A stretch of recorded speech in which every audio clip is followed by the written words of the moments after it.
नमस्कार मित्रों। मित्रों, आज हम बात करेंगे पार्ट फॉर्चूना की।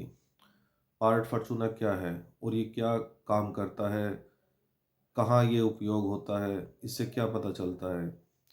मित्रों, पार्ट फॉर्चूना के बारे में मैंने बहुत से एस्ट्रोलॉजर से जानने की कोशिश की, लेकिन ये पार्ट फॉर्चूना के बारे में ज़्यादातर एस्ट्रोलॉजर को नहीं मालूम होता है। मित्रों, ये जो पार्ट फॉर्चूना के बारे में मैं आपको बताने जा रहा हूँ, ये ज्योतिष में जो रुचि रखने वाले हैं उनके लिए भी बहुत अच्छा साबित होगा। उन्हें नई जानकारी मिलेगी और जो एस्ट्रोलॉजी सीख रहे हैं उनके लिए भी, और जो एस्ट्रोलॉजी सीख चुके हैं जिनको मालूम नहीं है उनके लिए भी। तो मित्रों, आज हम जानेंगे पार्ट फॉर्चूना क्या है। मित्रों, पार्ट फॉर्चूना जन्म कुंडली में किस भाव में है और क्या फल देगा, ये कैसे जाने। मित्रों देखो, पार्ट फॉर्चूना से हमें सबसे पहले बता देता हूँ कि क्या पता चलता है। पूरी कुंडली का विश्लेषण हम पार्ट फॉर्चूना देखते के साथ ही कर सकते हैं कि हमारा जीवन कैसा बीतेगा। हमें पूरी कुंडली देखने की आवश्यकता नहीं पड़ेगी। जिस भाव में पार्ट फॉर्चूना होगा उससे हमें पता चल जाएगा कि हमारे जीवन में कैसी घटनाएं घटित होंगी, क्या हमें मिलेगा। पार्ट फॉर्चूना जिस भी भाव में होता है उस भाव से संबंधित महत्वता उसकी बढ़ जाती है और लगभग उसी भाव से संबंधित चीज़ें इंसान को जीवन में ज़्यादा मिलती हैं।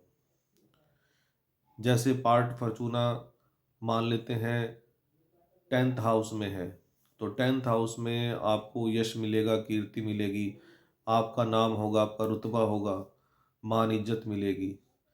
इन चीज़ों की आपकी महत्वता बढ़ जाएगी, आप ऊंचाइयों पर जाओगे।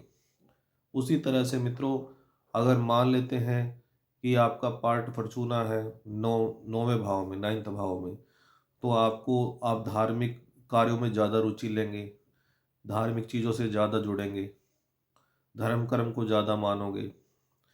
तो मित्रों, इससे हमें पता चलता है कि हमारी लाइफ कैसी रहेगी। अगर पार्ट फॉर्चूना छठे भाव में और 8वें भाव में और 12वें भाव में होना ठीक नहीं है। छठे भाव में अगर आ जाता है तो आप ऋण से घिरे रहेंगे और कोई ना कोई केस भी आपके साथ लगा रहेगा जीवन में। 8वें भाव में आ जाता है तो आप संकटों से घिरे रहेंगे। लेकिन इसमें यह भी है कि आपको आपके पूर्वजों की जो कोई वसीयत होगी, कोई ज़मीन होगी, प्रॉपर्टी होगी, वो आपको ज़रूर मिलेगी और गुप्त धन भी मिलने की, इसमें गुप्त धन मिलने का भी योग बनता है 8वें भाव से। कोई गड़ा हुआ खजाना जैसे हो गया।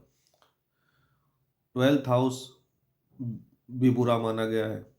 अगर उसमें पार्ट फॉर्चून आ जाता है तो उसमें आपके लिए सही नहीं है, उसमें आपको जेल यात्रा हो सकती है, आप खर्चीले ज़्यादा होंगे और हॉस्पिटलों के किसी ना किसी कारण से आपको चक्कर लगाने पड़ सकते हैं, क्योंकि 12वां घर हॉस्पिटल से संबंधित भी होता है। तो अलग अलग भाव के अलग अलग फल होते हैं। तो पार्ट फॉर्चूना जिस भी भाव में होगा उन चीज़ों को बढ़ा देता है और वो चीज़ें आपके जीवन में ज़्यादा घटित होंगी। उन चीज़ों में आपका ज़्यादा, ये मान के चलिए कि उन चीज़ों से रिलेटेड आपके जीवन में ज़्यादा चीज़ें रहेंगी। और छठे भाव से, जैसे मैंने बताया, छठे भाव से कोई केस वगैरह हो सकता है, ऋण से घिरे रहेंगे, बीमारियां पीछा नहीं छोड़ेंगी। जैसे छठा भाव बीमारी का भी होता है, बीमारियां लगी रहेंगी। तो पार्ट फॉर्चूना से हम एक दफ़ा कुंडली देखते के साथ जान सकते हैं कि हमारे जीवन में किस चीज़ की महत्वता ज़्यादा है, जन्म कुंडली के किस भाव की महत्वता ज़्यादा है, जो हमारे जीवन में ज़्यादा चीज़ें घटित रहेंगी।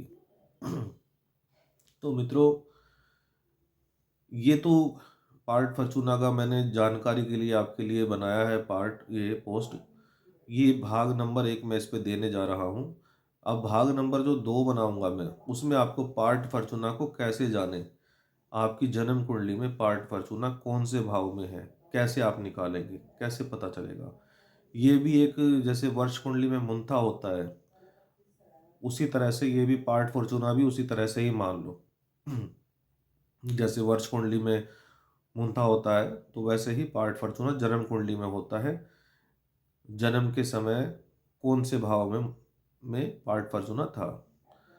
तो मित्रों, नेक्स्ट वीडियो जल्द ही मैं डालूंगा, उसमें आप पता लगा सकोगे कि आपका पार्ट फॉर्चूना कहाँ है और आपका जीवन कैसा बीतेगा। पूरी कुंडली देखने की आवश्यकता नहीं पड़ेगी, फिर आपको सिर्फ पार्ट फॉर्चूना से ही पता चल जाएगा कि आपका जीवन कैसा बीतेगा। तो मित्रों, आज के लिए इतना ही। जय श्री राम।